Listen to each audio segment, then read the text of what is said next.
Good afternoon, everyone. This is Reading for Charity again. This is going to be the start of a short burst of books to try and catch up with the reviews because they've been lagging behind. I've got a stack of 5 books behind me to review, so I'm going to try and get them all done relatively quickly because a couple of the reviews are going to be very short.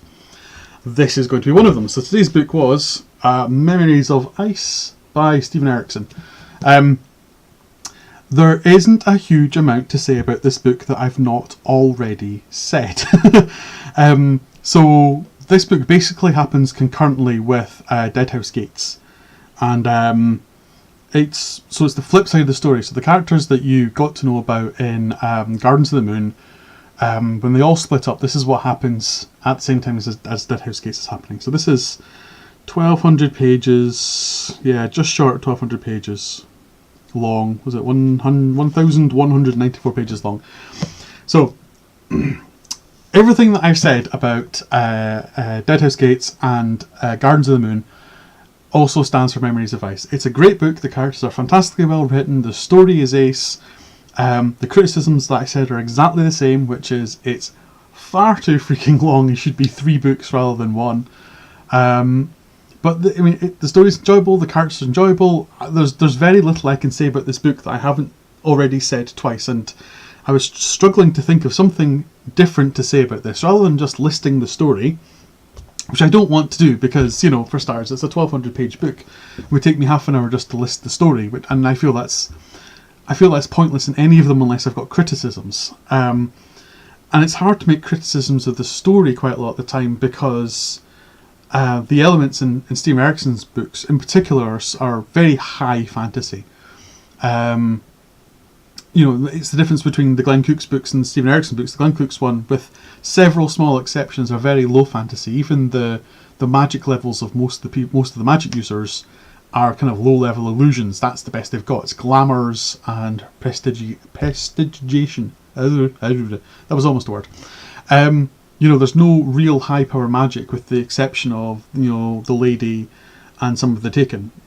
In Steven Erikson, it's completely the opposite way around. Everyone has kind of some form of little magic about them, and actual magic users are hugely and stupidly powerful. So it's hard to make criticisms of the plot when you're basically walking around with the magical equivalent of a nuke in your back pocket. Any and all plot can be, jumped up and down on by magic. And Steven Erikson kind of does. There's an awful lot of solutions to problems that say they magic their way out of it. Okay, right, fine. That's okay. It's high magic. You can get away with that. High fantasy, I should say. You can get away with that. But it does become a little bit grating because, without throwing bigger and bigger bad guys at people, it's hard to give them any form of danger and peril.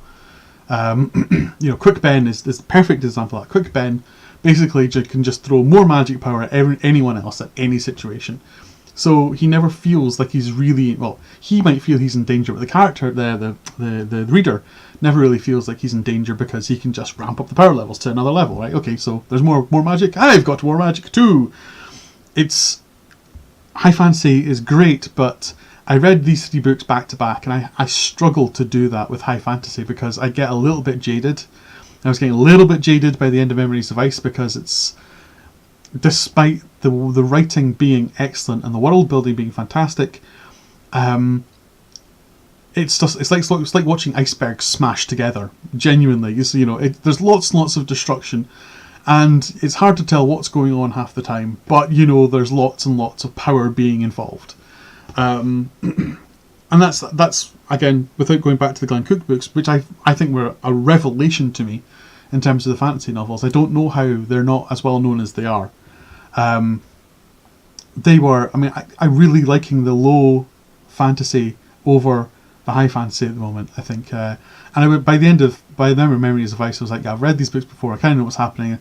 I wasn't skimming, but I was picking out the bits that I was going down the page and going, I know what's happening here, knows what's going to happen here. So, by the end of it, I was jaded, but I had just read, close to, over 3,000 pages worth of high fantasy, and by that point, that's kind of enough. And how long was it? 14 days? 14 days, I think I read it all in. So, it was a bit. I'm genuinely actually glad I haven't got more of the Steven Erikson books on the list because I think I would have been trying to split them up a little bit. But yes, Memories of Ice. Should you read this book? Yes, you should definitely read this book. If you're reading, if you like your fantasy novels, Memories of Ice, the whole Stephen Erikson set of books, the whole Maslan books, The Fallen, are all tremendous. They're all fantastic. Him and the likes of Brandon Sanderson are at the top of their game. There's someone I keep missing. It's Trudy Caravan as well. She's the one I keep missing after that. Trudy Caravan had a bit of a was part of that revival too. I keep forgetting her because I didn't like some of her books. But he's at the forefront of the fantasy kind of revival of the last kind of 15 years, and it's well earned because they're really, really good books. So yes, read them. If you like fantasy, read the books. Really, really good. Because I've been a little bit lax about this, I should remind everyone that this is a charity read that we're doing. 100 books in a year. This is book number 48. I'm actually 4 books behind at the moment. I discovered as of tomorrow I'll be 4 books behind, so I'm going to have to try and get another chunk of reading done and get things sorted because I was slow getting Red Storm Rising read, the Tom Clancy one. That was a trockle as well, but the 3 Stephen Eriksons didn't help. 3 Stephen Eriksons really slowed me down because by the end of it I was getting jaded running through them, and that's literally just trying to read 3,000 pages in 2 weeks.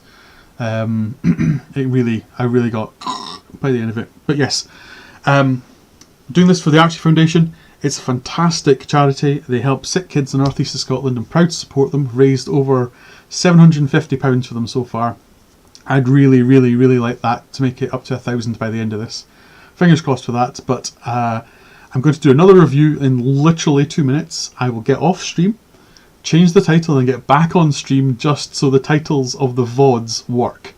It's really annoying, but that's how Twitch works. So, thank you very much for watching. Thank you very much for listening. I will see you again in hopefully 2 minutes. Thank you very much.